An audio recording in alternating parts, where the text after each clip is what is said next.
اسماعیل سامونی اوسیم ایوبزاده نام شهروند تاجیکستان را بر اساس ماده 307 علاوه کودکس جنایتی تاجیکستان برای تماشا کردن و لایک ماندن در زیر مطلب‌های تنقیدی به 7 سال زندان نظامش پر زور محکوم کرده است. جریان این مرافعه دادگاهی را برنامه تلویزیونی مرافعه ثبت و توسط یوتیوب کانال قانون جمهوری تاجیکستان نشر کرده است.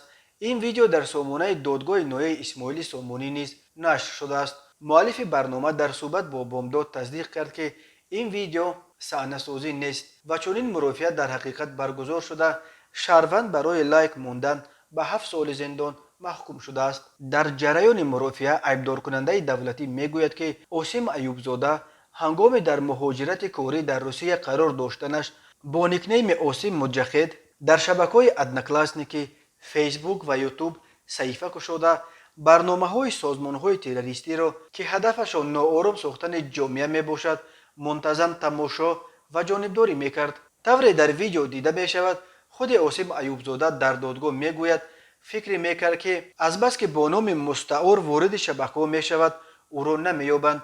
او گفت برنامه‌ها را تماشا میکرد که در آنها از حکومت تاجیکستان و مقامات این کشور انتقاد میکردند.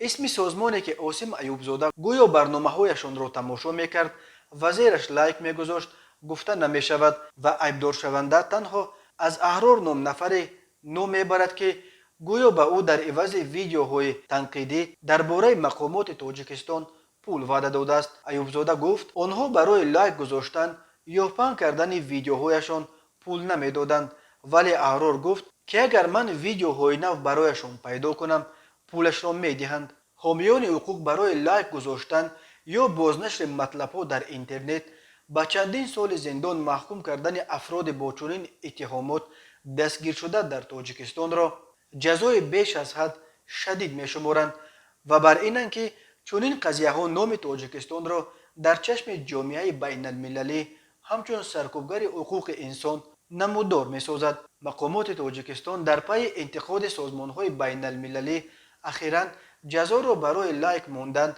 در زیر مطلب های افراطی سبکتر کردند. اما مرافعه اوسیم ایوبزاده از نخستین موردهایی است که یک نفر در تاجیکستان برای تماشای برنامه‌های تنقیدی محکوم به زندان می شود.